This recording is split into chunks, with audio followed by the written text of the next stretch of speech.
No. Yep. So they are in a happy and moist place, I Hmm. guess. Very happy. Yes. Are you guys getting rain in Michigan? Hopefully tomorrow. Yeah, it's supposed to be like this evening and tomorrow, some tomorrow. Yeah. I think, or tomorrow evening. I don't know. Well, Patty's on the west side of the state. I'm on the east side, so Yeah. she's looking like during the day. It's usually in the evening, so afternoon, evening for me. By the time, depending on the weather, but most time that's how it goes. So Yeah. yeah, Didn't didn't Edmonton get quite a rainstorm the other day? Yeah, and it's another one tonight too. Yeah. So yeah, we're we've got a weather watch out for another storm come passing through. So yeah. So for some reason, I can't quite get. Blair, you seem pretty up and moving after you had the surgery for your hip. Yeah, I am doing better than anticipated, but my hip, I don't know about a full, I did an hour today in my chair. I don't know if I can do a full hour and a half. That's the thing. So if we could wrap it early or just excuse me or whatever. Yeah, that's sort of the issue. We will do our best. Okay. Are you doing But it's great to one and see the you, other, Parker. like your other hip after this one heals? Yeah, they will reassess because they want to see how well I'm healing. I think I'm healing better than anticipated. I did a fair amount of exercises beforehand. So, I can do some exercises now. I don't think I was supposed to start exercising until after 2 weeks. Hmm. So, that's the issue. So, not quite sure what's going on with that. So, So do I you did just have, want to say really quick, it's great to see you up and about, Blair. I'm yes. trying to tease a migraine away from me, so I'll be on and off camera. But yes, the Thank weather's you been so doing and the much. allergens have been doing interesting things over here. Yeah, I hear you. Oh. Yep. Yeah. Did so they record the surgery, Blair? No, they don't. So, Don't ever go on YouTube and search a knee replacement. It's brutal. It's brutal. do you have everything recording that needs to be, Blair? I'm not sure. I see YouTube's up, and then but there's no recording yet. Yeah, and that's the problem that I'm trying to. Everything recorded.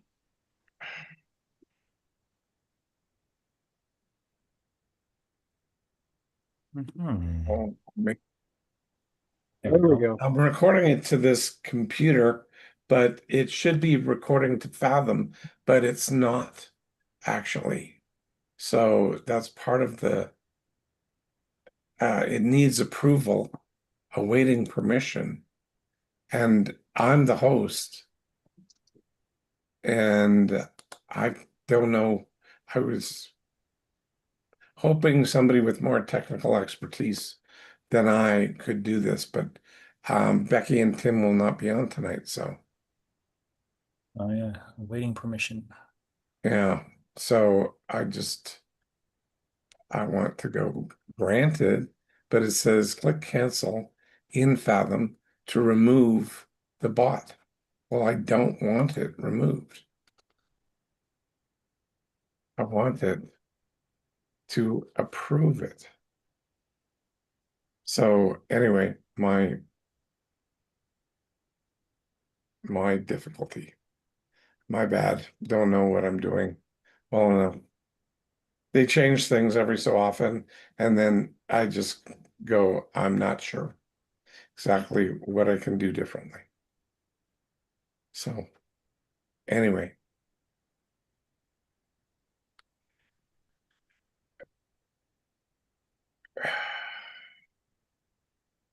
Search confirm permissions. Click authorize. Well, we should get started. Okay, we're ready to go? I'm positive Leslie's watching the game, so Okay. Well, we'll start with a few announcements. One is Blair has something called Insider Notes. So there you get all the historical and ongoing notes for the Blair Dunkley experience, starting with episode 318.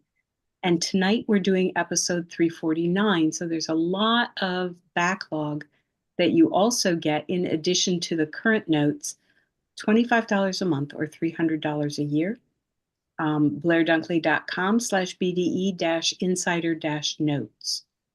There will be more information coming up in the future on Mind Model Mastery Secrets, a new podcast that Blair is putting together. So my name is Patty. Welcome to the 349th episode of the Blair Dunkley Experience, where we discuss mind models. Mind models are a collection of extensively tested thought frameworks, skills, and behaviors that enable people to transform their lives intentionally. Your host for this evening is Blair Dunkley, the creator of Mind Model. My name is Patty. I'm a certified Mind Model method coach and your co-host tonight. So the BDE, Blair Dunkley Experience, is Blair's free gift to you and is an opportunity to learn, experience, and practice mind models in a safe, real-world environment. Personally, mind models helped me overcome more than a decade of depression. They have positively impacted every area of my life, including my relationship with myself. So we look forward to learning with you tonight and welcome you to the BDE. Tonight's episode, do any, oh, hey, welcome, Christy. It's good to see you. I'm glad you're here. Any leftovers from the last, we did general versus specific and clarity versus certainty the last couple weeks. Any leftovers, comments, or experiences that you want to bring up at this point? Okay. So we're getting into new material and we're starting the 3 E's. We're going to take them apart. Tonight is effective versus ineffective, but the 3 E stack is a stack of separate mind models that are often used together. Effective versus ineffective, external versus internal, and evaluation versus judgment. So we're familiar with using what we call the 3 E's, that particular stack. We use them often like one mind model, but each one is an individual mind model that stands on its own.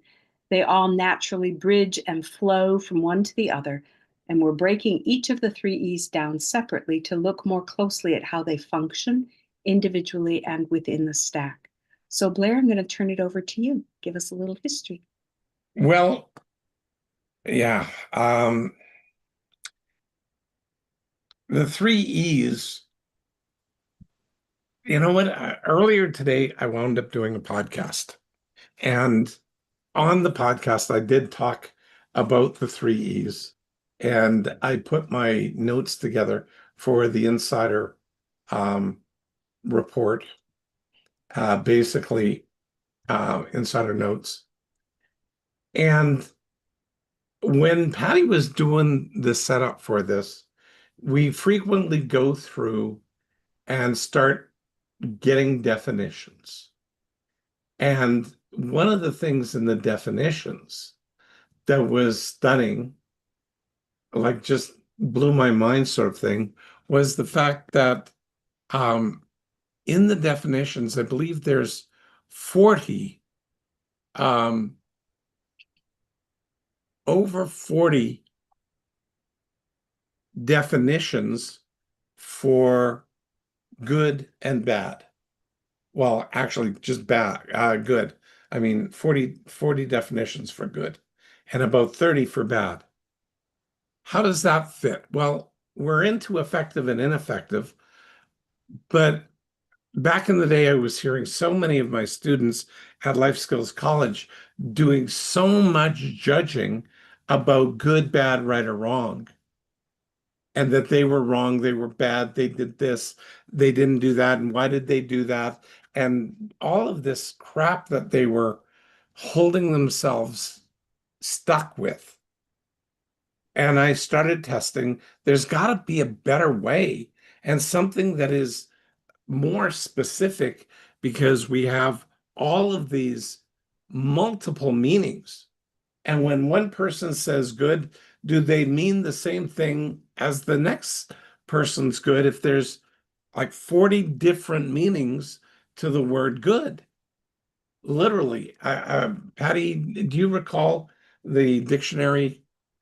Do you have that? I didn't look at specifically what the meanings were, No, but no, there no, but were, the numbers. oh, the numbers 42 meanings, 40 meanings in Webster's 1828 and 42 in dictionary.com. Bad, 12 meanings in Webster's 1828 and 36 meanings in dictionary.com. So that's a lot of meanings for words that then become very general. Exactly. And all of a sudden, we don't have anything specific. And we can't change things that are general. We can only change things specifically. You can try. Well, I wish you all the best of luck. But I recall testing all of this stuff, and at the end of the day, it's like, I'm sorry, but um, changing general stuff is virtually impossible. Changing specific stuff is very possible. So you know what to change. Good has that sort of undertone of value. Whereas effective, when you look at that particular word, that is a word that refers to having the power to cause an effect, to produce a result. Something that is effective has the power to produce a result, as opposed to a value judgment on something as being good. Effective Absolutely. is it takes us more in the direction that we want to go to move ourselves forward. Don't you think, Blair? Absolutely. And one of the key things here is like we want to change, like, okay, mindset talks about changing what we think about and our beliefs. Mm-hmm. Neuroscience has now basically proven that we cannot change our beliefs on a permanent basis without changing behaviors. Mm. So if we don't change our behavior, the belief doesn't stick, whatever that is. So this whole thing, like if my t-shirt here is like metaphorically like a behavior, I can go change it. But if it's my belief, it's not my t-shirt isn't a belief, it's a thing that I can literally change. Whereas I make up my beliefs. I hold fast to what I believe. And that's the problem is we're holding fast to things that may not be working for you. And yet you will argue, like lemmings over a cliff, will argue that, it is working, and then you're dead and it doesn't. So this is what I was told to do. Well, that's a belief because you were told to do it. And people with depression are told to just snap out of it. I was on my call. I was talking with an individual again who was spending, years in therapy and seeing psychologists. And he said it really frustrated me when my psychologist told me to just snap out of it. Like if I knew how to snap out of it, I would, is what he said. But he didn't know that. He doesn't know how to make that happen. So that's the critical piece here is that shift is so critical that you have to learn how to behave differently. And that shift in behavior is the single most important thing that you get with mind models because mind models are a set of extensively tested thought frameworks, skills, and behaviors. And it's the behavior part that gives you how to think and apply that thinking actively in your life so you know how to behave. And that's the shift. That's the differentiation. And back in the day, working with people with a lot of depression, because 80% of our student population was potentially suicidal, one of the things that I needed to do was figure out, how do I shift people who are now, you know,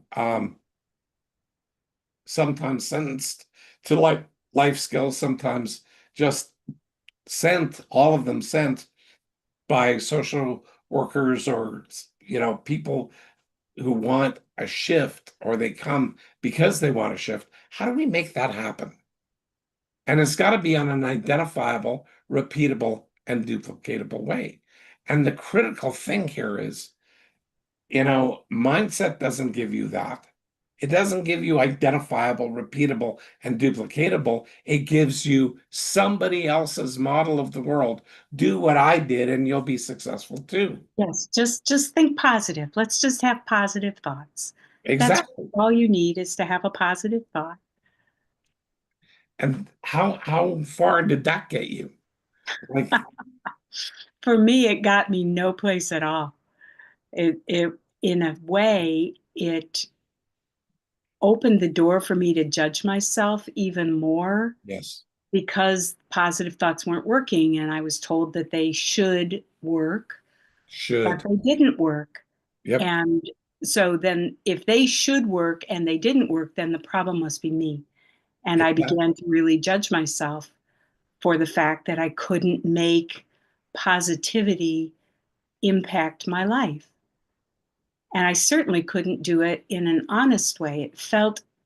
It felt deeply dishonest to slap that onto what was going on in my life at the time. So, Exactly. and And I was going to say, I was going to ask Christy, have you experienced a difference, or a shift using the words effective or ineffective as opposed to right, wrong, good, bad? Oh, definitely. Yes. Shane, um, g- Shane brings me back a lot of times when I self-judge or I just get in a mood or something, and he does, was that effective or ineffective? And it really, it allows me to take a moment, be able to name and label what I was just doing, what I was thinking, the process I was doing, and then, you know, say, was that effective or was that ineffective? And even so, not only just my thoughts and my actions, or my behaviors, but, and just things that I would do. And I like saying, just be positive about it or whatever. One thing that I did not love being told was to just get over it. And then my attitude comes out even worse. And no, no, don't tell me to get over it. And I don't know if it was just like a thing for me that I mean, that was a real problem or a real situation for me, and that was something. And so to tell me get over it is like you were disconcerted on what was taking place or how I was feeling or something. So, um, but I also, to bounce off too, I've also learned that my behaviors and what I do and say and act and think and my behaving really helps me to start believing, because um you know if I really gonna believe what I'm gonna do, then I have to do what I say that I'm gonna do to believe that I'm gonna do it and behave in that way. I know that was like all the way around, but in my head it made sense. But yeah. well, it does, It's a because full circle. it's a You want to complete, live, you want to walk the walk. Yeah. yeah, yeah, exactly. Mm. Yeah, that made great sense. Well, Brett, it's like, sorry, 2 seconds. yes. It's like people tell you to, regulate, you need emotional regulation. You're too emotional. Mhm. That's a common one these days. And I go, excuse me, but how do you regulate emotions if you don't even know how to name and label what it is that you're feeling and describe it Yeah. effectively? Mhm. See, when you describe it effectively, it dissipates. And that gives you emotional regulation. It moves it from why-based emotions to Mhm. what-based emotions. It moves it from story to a named and labeled behavior that's attached to the emotion. And the second that you do that, you can say, well, is that behavior that's generating this emotion effective or ineffective? Well, it didn't get me what I want, so I guess it's ineffective. Great. So, what might you do to become more effective? Interest, like, Yeah. yeah. Yeah, it makes sense because I think too, like, just, seeing it, if somebody was like, so seeing the way I was behaving would allow people to think, well, that's what I believe instead of behaving the way I believe. So then that keeps me, the way I'm behaving is how I believe presently and not why. I didn't behave in the why sense, I behave right now. Exactly. So that's what I believe. Exactly. Mhm. Yep. Well said. Well said. Brent, do you experience a shift from thinking right, wrong, good, bad to effective, ineffective? Yeah. Um, I remember the first time doing so. It was the thing that I remember the most is the clarity using effective, ineffective, or what worked, what didn't work. Mhm. With those things, it was very easy to define what it was, the result. But with good, bad, it just it would take longer to name and label it and to bring that out, what was good or bad, or and if it's in a conversation, like I'm trying to define something that's good for me that I'm experiencing that's good, trying to pinpoint what is good, and it may not come across to the other person, and sometimes it gets confusing because to them it's not, it might not be good. They're not picking up what I'm seeing, so there's a disconnect. But if it's what's effective, what's ineffective, it's clear between two. You can externally verify that that is effective, and it's Mhm. easy to define. Like you It were also saying. keeps it outside Yep. of yourself as opposed to, it Yeah. is so easy to internalize Hmm. good, bad, right, wrong, Yeah. that I am good or I am bad, as opposed to, as you were saying, the clarity comes in seeing that you're looking at a situation, you're looking at something that's working or it's not working. You want it to Mhm. work. So then what do you do next? Yeah. And it's calming as well. Like I could say, the internal state, it can get very intertwined and messy in your Mm-hmm. brain, and going ineffective and effective. It's almost as if it straightens things out, and it's much easier to find your direction to go. And you don't have like I used to beat myself up quite a bit. Like when I would get in those states, it could be pretty brutal.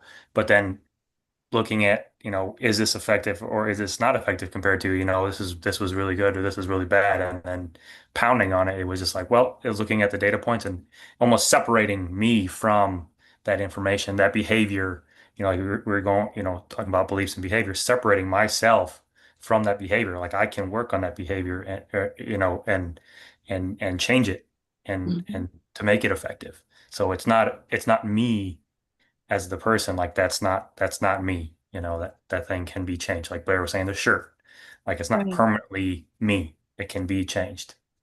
Yeah. Well said. Shane, how about you? Have you experienced changing your state, your emotional state, or shifting with the use of effective versus ineffective? Oh, yeah, oh, for sure. It's for me, just like Brent was talking about beating yourself up. It's, your internal. internal self-talk, but then it's also external, like the words that actually come out of your mouth about being negative and, you know, maybe not even necessarily beating yourself up, but the words, your speech patterns that you talk about being negative and all that stuff is it real. I've really caught on a lot since coming on to BDE over a year ago. Gosh, it seems like you've been here a lot longer than that. Mm. But I can Year and a remember half, you maybe. really, I can remember you really wrestling with yourself in that, you know, right, wrong, good, bad, that internal judgment. I can Hmm. remember what a wrestling match that was in your brain. For sure. So do the words good, bad, right, wrong, do they have the same meaning for everybody? No, no. So if they don't have the same meaning for everybody, what does that potentially do to alignment in a conversation? No, yeah, they're totally, yeah, not, they're definitely not speaking the same language. They're saying the same words, but not having a fluent conversation about where they want to be or where they want to do, or they're, so, we think of alignment, we're here, but they're in a version of that, however you want to look at it. So do those conversations move you forward in a process in any way? Yeah, I Thinking always, of alignment on meanings. if I'm not aligned with someone, I always seek some clarity or, ask questions with some curiosity that, to try to seek alignment or seek more understanding, I guess. Mhm. So Brent, have you experienced a lack of alignment just because there are no common meanings to some of those value-based words like good, bad, right, wrong? Yeah. Yeah, I do. It's because it's not the same for each other. Like if someone sees something as, oh, like that's bad, like they did that bad, like, well, I'm not seeing that. To me, that's not. So there's something they're missing. Like they're clearly they're I'm able to identify there's some sort of judgment that's something they're seeing, but I'm not. To me, that's not the case. We can be looking at the same thing, doing the same thing, but to me, it's like, no, it's just the event, and then someone's like, oh, that's bad. Like, well, I don't know. I'm not seeing that, piece. It may not have worked, that we can figure out, see on the results. But so having to, Okay, just right there, I want to yeah. catch you right on that because you said something that is a fundamental part of what makes mind models effective.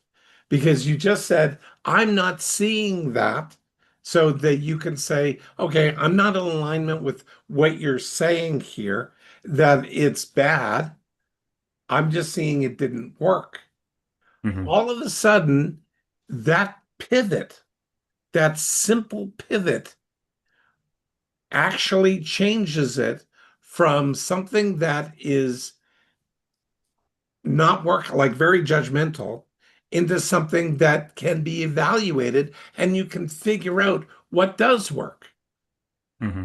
And so you go from an unresourceful, um, decision-based thinking to curiosity to resiliency to figuring out, okay, if I use curiosity and I become resilient, now I get to be resourceful.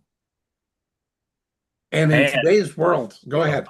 it's the feelings piece as well, good or bad. Right. There's feelings involved, but putting that, smushing that with the event or something that's happened, a behavior or something. So putting those together, but not being able to separate those two. So that ties in as well. There's feelings there, something, but they're not being identified to what those feelings are for what had happened.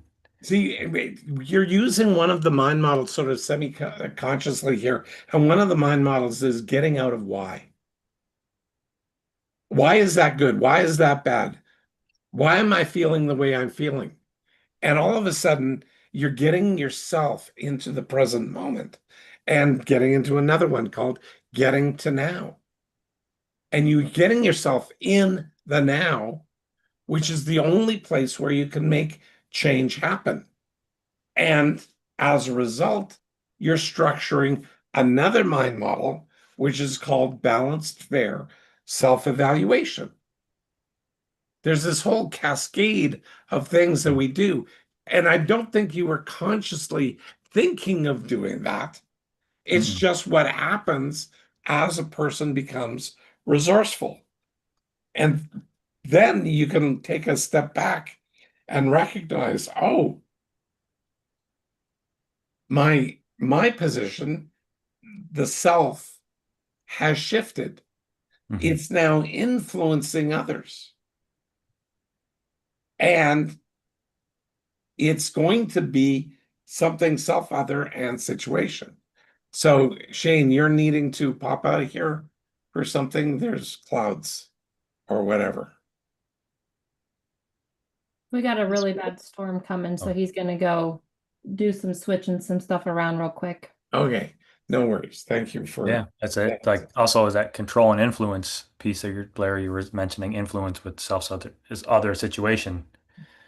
So you Yeah. have that is there as well, and that's what I knew I was like getting transitioning from Y state to a non-Y state, from the Mhm. judgmental state to now, and then you're in the now, getting being present. So, but then yeah, it's just how they overlap and they're intertwined and they're used, almost consecutively and sometimes Yeah. almost at the same time. Yes. So it's very, and then but being able to identify them and separate them out. And that's what we're working on here. Exactly. And the cool thing, this is the first mind model of the three E's, and it's effective versus ineffective. And as I was using, like developing these, I started recognizing patterns in actually using mind models.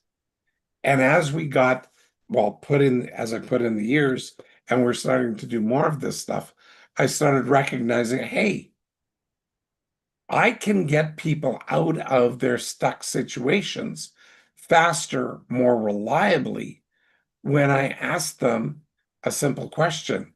Is what you did effective? Or is what you did that work for you? And I go, because effective or works or didn't work or ineffective, they're interchangeable. There's no real difference with them. So at the end of the day, when you start recognizing, oh, I can start asking myself these basic questions. And the cool thing is, you don't wind up feeling like you're judging yourself. Christy, what have you noticed about self-judgment since learning the mind models? Oh my goodness, I've learned so much about not judging myself. And along with all of that too, I feel like using ask versus tell really helps too. And I can't exactly remember the words, but if you're in a conversation and right, wrong, good and bad is different for everybody, sometimes some people think that they're always right and no matter what. So that allows you to be able to come in alignment. And some people, when you have those conversations, they can write myself right out of there because there's nothing you're going to say or do. And so I think being able to ask them those questions instead of just telling them helps allow the alignments. And so Brent said something and now I can't think of what it was, um but then self-judging, definitely when I start going down that rabbit hole, definitely bring me to now, is that an effective way of thinking or is that ineffective? And is that externally verifiable or is that internal?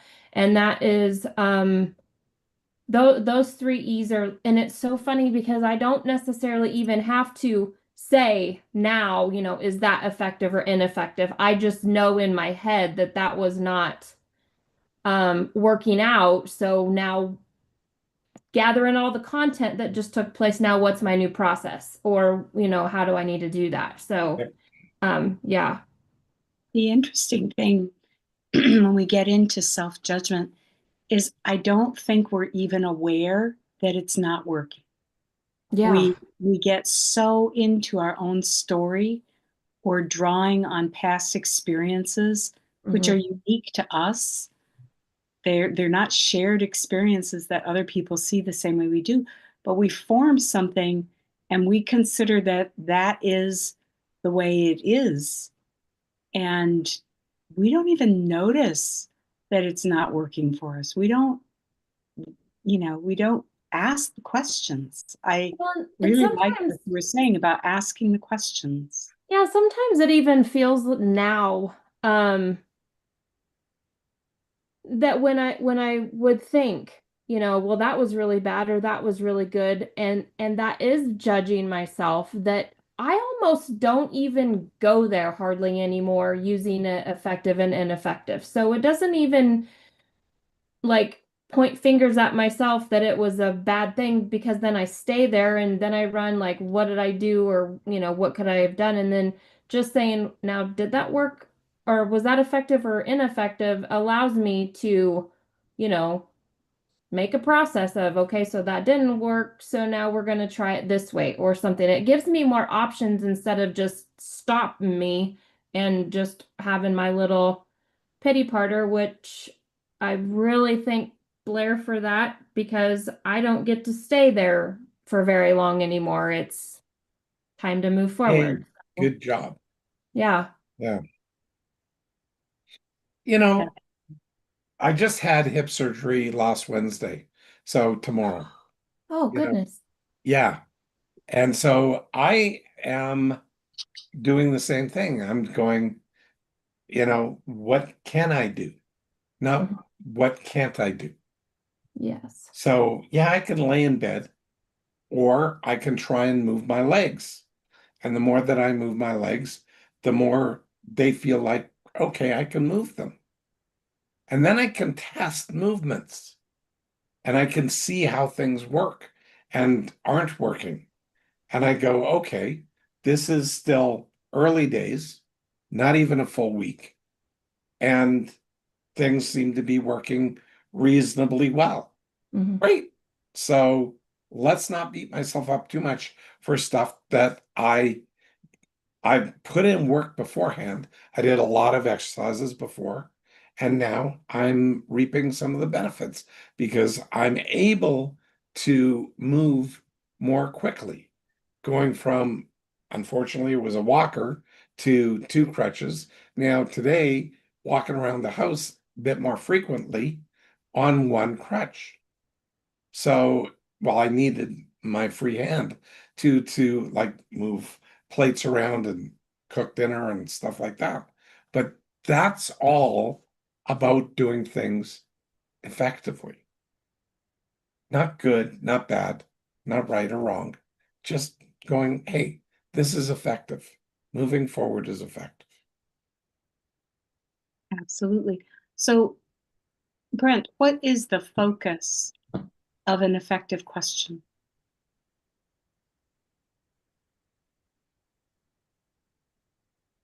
The, the focus of an effective question. Mhm.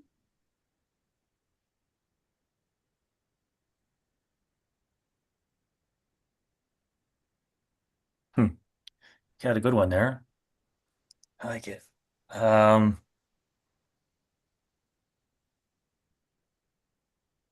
the focus of an effective question is I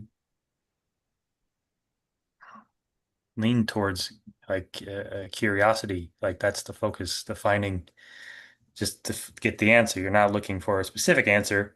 Like you're not trying to push towards an answer. You're looking for the response, like what is that? What you were saying, the response within the realm of the question, you know, that's the, is that, is that, is that Would close? you say that an effective question focuses on results?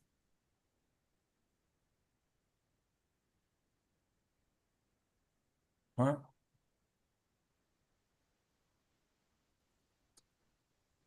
One of the Yeah, things that yeah, I would sort say, of, yeah, sorry, I'm jumping in yeah, here because I go, yeah. effective language is inherently non-judgmental and promotes learning and cooperation. That's what effective language does. Now, one of the things that effective questions do is they promote curiosity. So does it make it a better question, which is judgmental, or does it make it a more effective question? I lean towards curiosity and say, how can I make this more effective, as opposed to how can I make this better? And some people will say, well, that's just semantics. Well, yeah, not really, because you're not asking a better question, but the question inherently is more effective or less effective. Not the question is inherently better or worse. So we tend not to pick up the judgment attached to words like good, bad, better, best, right, wrong, etc. when we use effective or ineffective. We look at, as Patty was getting to, we look at what might this create for us. This could create an effective result. So what might we do? How about testing it? See what happens. And all of a sudden, the test keeps it somewhat disassociated, yet we recognize our skill, our behavior in driving things forward. And when we're recognizing our skill and our behavior, those are things that we know we can change because we've already changed them to acquire them in the first place. Mm-hmm. Now, when we acquire the skill and the behavior, is that right, wrong? Or is that just more effective? And does the effectiveness boost our self-confidence because we know what we're doing has got a higher probability of giving and getting us a desired result? Which actually is another mind model, which we sometimes call IBER, intention, behavior, evaluation, result. Yeah. So So when then that would we're be your question then, like effective question. It's more like the Blair, you were saying like the effective language in the question, not Mhm. necessarily the question itself, but the effective language used in the question. Yep, And you're driving which you're looking for what some sort of a result, something that's coming from there. What might that be? right. That's what you're looking for, and then you get what you get from the Exactly. question. Yep, So that gives you the ability when you set an intention and you test,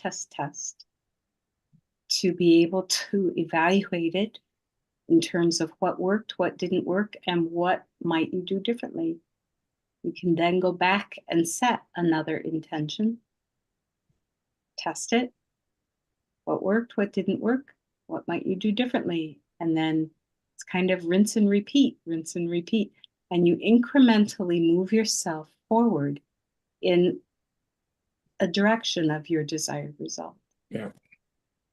So, which Yeah, I'm trying to run through that real quick. Like, what's it if I'm using effective language in a question and I'm getting the answers? If I'm not using effective language and I'm going to get an answer, what am I looking for in those states, and what am I getting? Like, real quick, if I'm getting Well, effective let's go question, back. you're getting like Okay, results, you're so getting steps, and you're short using IRA because you're looking, you may be, effective. You're going there's somewhere into the questions, unless they're just, like a small talk question, like, oh, hey, just to say hi, but, you know, still to be effective, you're still getting an effective result instead of like, oh, that's good, that's bad, something. You're getting more specific on the information that's coming back. exactly. And if we use effective language is inherently non-judgmental, promotes learning and cooperation. Ineffective language uses words such as right, wrong, good, or bad, and implies moral or factual certainty. So we want to move forward and we want to gain alignment. And so when we gain alignment, that alignment piece shifts everything for us. What Christy was referring to earlier from that perspective is she was actually gaining alignment with herself, with the way she wants her behaviors to reflect her beliefs. She wants those two things to be aligned. Yep. So is that accurate, Christy? Oh, yes, very much so. Yeah, I want the way that I behave to show that that's how I believe instead of, I believe that, so am I behaving that way? So yes, it really brings alignment. Yes, accurate. Very good. Or very true, I mean. Okay. Any other input on effective versus ineffective? Any other thoughts? I thought we might move into wrap up and we'll cut it short tonight. Yeah, I'd appreciate it. We've got possible tornadoes brewing and, hips gelling and all Yeah. the things. So, Yeah. okay. Shane, would you like to participate in wrap up tonight? Oh, for sure. For the part that I was here, it's a 9. But no, I still got a good page of notes. What Blair said earlier there at the beginning, changing our behavior because belief won't stick, and holding on to things that aren't working for us, but yet we still believe that's the way to do things. And I mean, I don't know if it was mentioned or not, but we've talked about it before. The definition of insanity is doing the same thing over and over and over and over and over and over again and expecting different results. Yeah. And that's not effective. So, questions with curiosity, intention, what's your intention, evaluate, and then of course our what might I do differently? And then we've heard this last week, and Brent will like this one. It's kind of a sports reference, but line up and run it again. Figure out what works for you, and just line up and run it again. Repeat, repeat, repeat. So Yeah. practice makes perfect. So thank you. Christy, would you like to participate in wrap up tonight? Of course. Or instead of line up and repeat, test, test, test. Anyway, yeah, 9 for me. I apologize for hopping on a little late. It's so reassuring, refreshing, validation, all the things that the more mind models, well, the more that you're using them, you just almost are so unaware that you're using them, but it's so awesome. Shane and I were in conference slash classes this last week, getting some more education about things we love, personal development things, and it's just so much that we would hear and just validating, those were ask versus tell things, and these were name and labeling. And then we were even visiting with people about just that the paths that you've been on lead you to where you are, and just being able to kind of, we've asked, now whose problems are those and what might you do, and just things like that. It's such effective conversations instead of and bringing them present where they were and kind of what they're after and this and that, and just to kind of bring them front and center to have those effective conversations, and getting curious and wanting to know people and get to know them, and then asking those effective questions to have them better engage, allow them become resourceful, and just all the things. It's just so funny to watch their eyes open and be like, oh, I kind of never thought of that. And so the more that we put our hands on and get the little nuggets and using the mind models. It's such a more effective, like it feels good after the conversations, not like, you know, there's never really a gosh, I really feel bad for that person. It feels like I think they have a plan, or at least they're getting started, or they're starting to think. And so, I don't know. I a 9 for sure. And yeah, for sure. We'd sit across the table from each other, and I'm like, that was a Blair. That I like it was, yeah, Blair, we use you a lot. So anyway, thank you. Interesting. Thanks, Christy.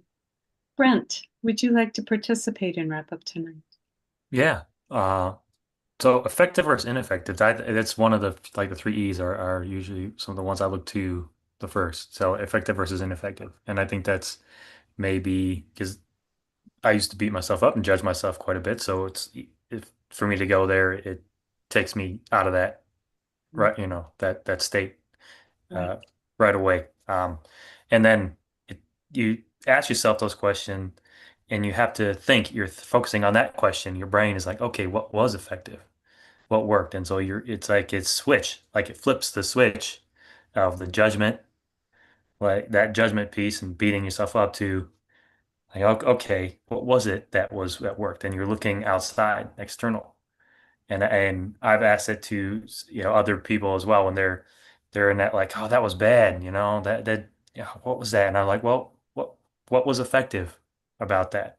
And if they I would repeat like, oh, what worked, so they would, oh, okay, and then their brain would focus on the results, the data, that point, and then that in that moment to beat themselves up, but they may switch back after a little bit, but asking that question gets it like it's like a switch in the brain, and that's how effective questions, the wording, the language you use, and those questions, your brain focuses on that question. It's interesting to see, if you do it with yourself so much, but to see it and others as well, where you can actually see it physically, something to change. So, Brent, how does it Yeah. feel to help someone shift? How do you feel Oh when man, someone I feel joy. I get joy, like joy feeling, like excitement, Mhm. joy, like oh man, and a little bit of pride there because I'm able to see the skills and then able to notice the change, the shifts. So Mhm. yeah, Well done. exciting. It's like It is I exciting. I feel excited when that happens. Yeah. It lasts for quite some time afterwards too. I'm like, man, that was fun. It's great. Christy, did you have another thought? Yeah, I just wanted to add something too. So during this conference we had, I think it was Tuesday or Wednesday,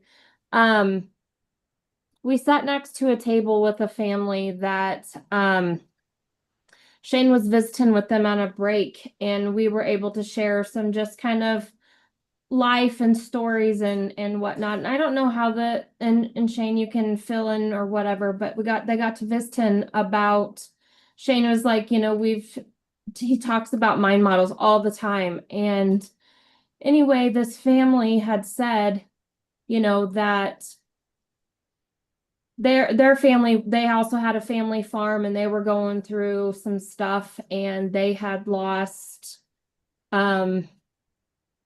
I think I don't know if it was a nephew or something, but a 4-year-old little boy got ran over by a skid steer by the 10-year-old brother.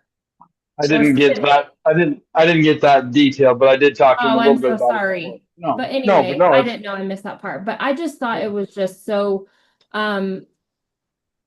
it's such a touching story that like when you were asking Brent how he feels and how joyful it is and this and that, and to be able to have those conversations, feel where they are, allow them to name and label those, and then to be able to be coaches, feeling like sharing with them, we can help you and we can help you get there. That, they said they've tried everything, and just being able, I mean, I know that we can't fix everybody, but help them be able to get present and have those conversations with them and be able to name and label those and to help them with a process to move forward.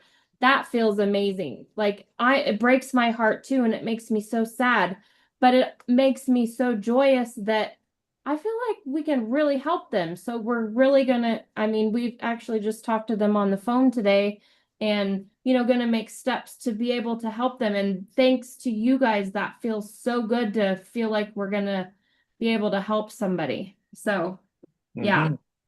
That's very exciting. Thanks for Mhm. sharing that, Christy.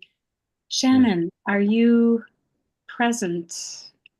Definitely. Do you want to participate and wrap up tonight? Yeah, this was a 9 for me tonight. There was a lot here. One of the things that came to mind, um, so in the process of learning to teach Pilates effectively, everything from coaching, coach training, just I couldn't have started to learn what I'm learning now if I hadn't learned that before. Like I would not have had, the ground paved in my brain to build a solid structure, like the foundation of everything over the years here, and continues to be a firm foundation for growing and building new things on top of. Um, and it reminded some of the language you used, Blair. You were talking about balanced, fair self-evaluation, and then what happens as a result of using mind models. So some of the things like clarity and effectiveness, some of them sort of kind of click into place Yes. as a result of using, pick one, pick any of them, but as a result of using mind models. And I was thinking, my boss just did a workshop on cueing. And so you're trying to move someone's body with your words. And it's a really interesting experience. But her point was that how many things fall into line when you cue the anchor first? Like what part of your body is anchored to the mat or the machine or whatever you're using first? And then watch their whole body organize. There's 50 things you don't have to say because you just said one. How can you replace 50 things with one word? And that's one of the things that the mind models do. When you were talking about that, it reminded me of what that particular lesson, and that lesson reminded me of mind models. So it's a happy circle, but it's allowing a certain amount of order where the dominoes naturally fall into an organization in your mind. And we could sprout mind models all day long that come as a result of just using effective versus ineffective. Simply making the language change, parking right, wrong, good, and bad, and making that language change, that one little thing, has so many ripples on the water that go out that it very much is an anchor to thought and to having things kind of, yeah, that was really impactful to me just to hear and think about. The other fun part, judgment is sneaky, because even though I'm aware of it and I think like, hey, I'm actually feeling like I'm doing, the self-judgment meter, the judging other people meter, that balance inside that I try to dance with and make sure that I'm actively using what I know. And over the past couple of weeks, I've been working on a piece of writing for something. And every time I look at it, I just was not satisfied with it. And today, the first time I needed to print it tonight because it's due tomorrow. And I looked at it and I finally realized what was bugging me about it. And the whole entire thing had like little threads of self-judgment all the way through it. And you could hear about I could look at my own thought process over the past several weeks of creating it and realize that it pops up in slow and insidious ways. And to use what do I fall back on to edit that out and to weed it out, and just how much freer the writing sounded when I'm not approaching it from, oh, this is bad, this is wrong. The subject matter is an area of growth for me. And so it reflected my own journey of growing and self-confidence in that area. Mhm. but just sometimes that external, I think that I'm doing well monitoring my internal self-talk and things. And when you put it out there in something that you can read, it was just a really external barometer of how, it still creeps up and in. And to have a lens of clarity to bring to that, to just keep growing, because it's never a one and done. It's, we use them every day, all the time. So this was a great conversation, and I really enjoyed it. Thank you very much. Thank you. Thank Hey, you. Jacqueline, are you there? Just listening? Yeah, Hey, I just popped in. I just was celebrating my dad's birthday and I just got back. So I just okay, popped in for the last 5 minutes. okay. Well, we're Time just, to do it, wrap up. yep, we're wrapping up early tonight. Shane's got possible tornadoes, Shane and Christy, and Blair has his hips that would like to go fight gravity. So we're going to be wrapping up early tonight. Blair, would you like to give us your wrap up? In going over this, and yes, I would, and thank you. I really enjoy effective versus ineffective. Mhm. It stops me from beating up myself frequently Yeah. because I can take a look at what I might do differently almost instantaneously and gets me resourceful. And that's huge. So again, I could feel sorry for myself because I had to get a hip replacement, or I could take a look at how far I've come so quickly in less than a week. Like, okay, it is what it is. I can't change the deterioration of the hips. I might have at some point. I don't know if that's true or not true, but all I know is that I am where I am, and I can deal with this either effectively or ineffectively.